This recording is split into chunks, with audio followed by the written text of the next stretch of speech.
good afternoon. It is currently 4 degrees outside. I am not cold because I am in Oxford's new Stormland Dry2Dry jacket and trousers.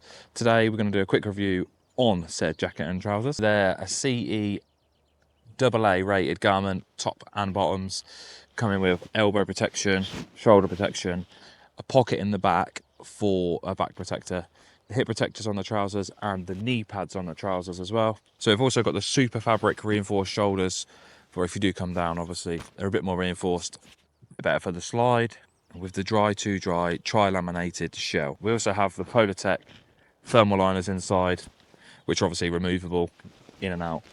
A little bit of stretch fabric in there. We've also got the air vents in the jacket and the trousers, which I'll come back to when we talk about ventilation, with obviously waterproof zips, a double cuff waterproof system, and a storm cover, which I'm not currently wearing today, but I'll overlay a little clip now of me with it on so you can see what it looks like. So it is semi-adjustable with a strap that goes through the middle of the jacket around sort of the middle of you, the bottom of the jacket and the middle of the trousers. The trousers also come with the braces that sort of go over your shoulders, which I'm not wearing today. I've just zipped the jacket and trousers together for today. There's also reflective parts around the jacket and the trousers as well, which we'll go into. Future me here. During the edit, I realised I forgot to say they come in 3 colourways. They come in the black, a desert black and orange colour, a black, grey and fluo colour, and they range from sizes small to 5XL. So if we start with the jacket and go into a little bit more detail, we'll start from the cuffs. Obviously they're adjustable with the dual cuff system, which does work very, very well. So if you're wearing the glove inside the jacket, you can sort of seal it around the inner cuff, put the outer cuff over the top, giving you another seal, helping stop rain and cold wind from going up the jacket. There's also a button on the forearm, which is adjustable to tighten it in a little bit or out a little bit. If we work our way up the arm, we have an adjustable strap underneath around the bicep area, so you can cinch this down or have it as loose as you like. We also have our first of many ventilation zips, which are reinforced inside. Coming across the front of the jacket, we have another ventilation zip that opens up with the magnet, which is an upgrade to my old Mondial jacket, which wasn't a magnet, it was a clip. It's very annoying, which is trying to do with gloves on. Magnet, they just pop together. This opens a nice big area to let in a lot of ventilation if you need it. Obviously it's the same on both sides. And yeah, I'm really happy with how that sort of magnet works. I was thinking, is the magnet going to be strong enough? It's strong enough, like obviously with the wind against it, it's not going anywhere. Again, my old Mondial jacket from Oxford Advanced was like a little push button, and when you've got gloves on, if you have to take your gloves off to pop it together, and it was a nightmare. If we stick with the ventilation, there is ventilation zips on the legs as well, on the front and the back. So if you undo both of them, you get a really nice flow of air over your legs if it is a little bit too warm. There is a storm flap that zips to this and buttons to this jacket to help give you a little bit of extra protection in the rain if it is really raining, stop the rain from spraying up against you. Obviously the jacket comes with a thermal liner, which is removable with pockets in it galore, more pockets than what you probably need, big pockets, small pockets. Just wait for this person's dog to decide that I'm not a threat. And there's also a big map pocket on the back of the jacket, which if you did carry a map in 2025, you could put it in the back of your jacket. Again, it's a massive pocket. You could store a lot in there, to be honest. Whether you'd store a map in it, not too sure. If we come down to the trousers, we've got the nice big pockets on the side, like I said, and a little key pocket at the top. Knee pads in. They are adjustable from the back of the calf. There is an adjustment point, so you can really cinch that down. And then over the top of your boot, there's a big bit of Velcro, so you can tighten it nice and tight around your boot if you like it tight, or if it's a bit warmer, have it a little bit looser, let a nice little bit of air up your trouser to cool you down. The jacket and the trousers do obviously zip together as well. There's the short zip, which is about this sort of long, you can zip them together, or there's the long zip that goes all the way around. If when it's a little bit colder, you can really cinch them together so they're nice and tight. No drafts coming up the back and up the sides. The long zip does work very well. Coming back to the old Oxford Advanced Mondial that I had before, only had the shorter zip.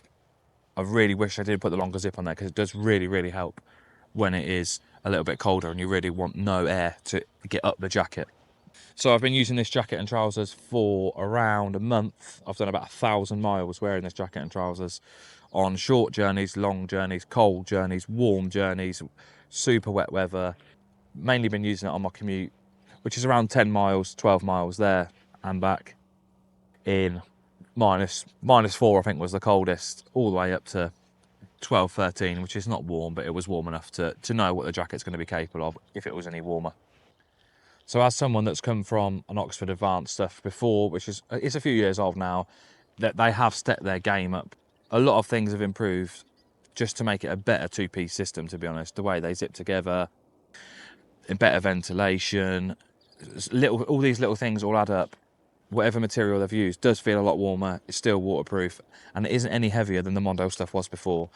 I think my old Oxford Advanced Mondale was actually a little bit heavy in this. Some people say this feels heavier. I don't think this does. I think this feels a little bit lighter, if I'm honest, and just generally more comfortable. So obviously I have been using them a lot on road, but I have taken them off of the road a little bit of light off-roading. I've been up and down in the seat quite a lot, standing up, sitting down, moving around quite a lot. Nothing's really restricted me.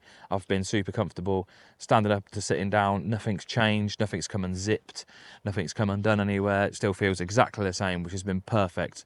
And again, riding through some slightly muddier sections where I've been covered in a lot of mud from front to back and a lot of water. Nothing's ingressed into the jacket and it's washed off super easy. Just a quick wipe down, it comes off really easy.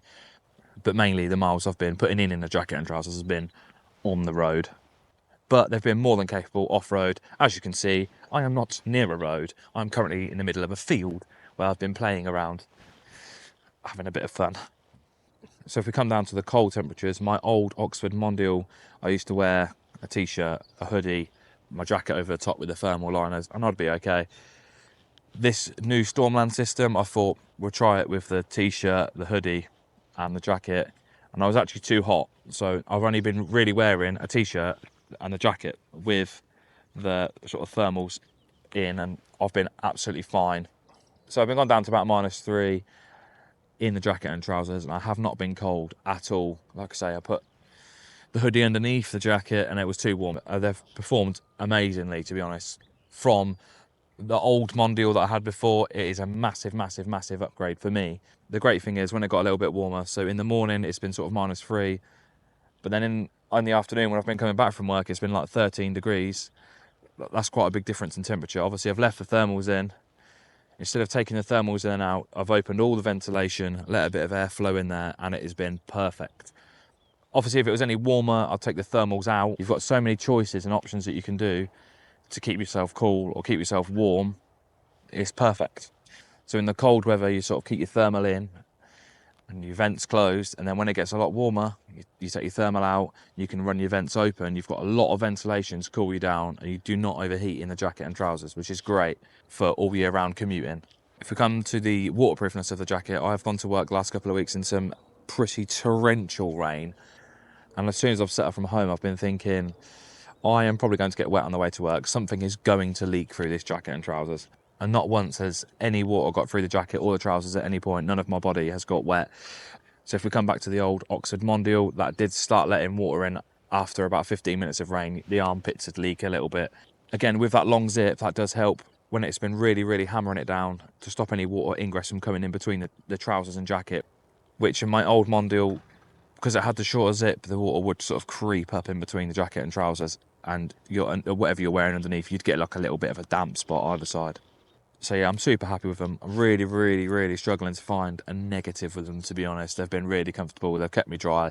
They've kept me warm, which to have all three is a massive plus to me, because some stuff you wear will keep you warm and waterproof, but it just doesn't fit right, or it feels big and chunky and just doesn't fit nice, or it fits really nice. It's not necessarily 100% waterproof. It'll creep some water in, or you'll get a cold breeze somewhere. I've not had any issues with this at all while wearing this two-piece. It's been amazing, to be honest. So if you are looking for something to keep you warm through the cold, something with really good ventilation all year round, something that's really comfortable, this two-piece is where you need to go if you're looking for textiles, because I can't find anything to fault with them at all. The jacket retails about £400 and the trousers around £300. Both available at motorcentral.co.uk or in store at Motorcentral in Hinckley. Great store with loads of stuff from sports, touring, adventure. Go and give them a check. Really good guys. But yeah, that wraps it up for today. Like I say, I can't really fault the jacket or the trousers. I've got no negatives at all. yeah, I'm going to be wearing it all year round. So if I find anything, I'll keep you updated if I do find any negatives. Thanks for watching today. Thanks so much, and I'll see you in the next video. Just a quick one before you do go. I have thought there is one small issue I do have for the jacket, and there is no back protector in it. If it did have back protector, that'd be a massive plus.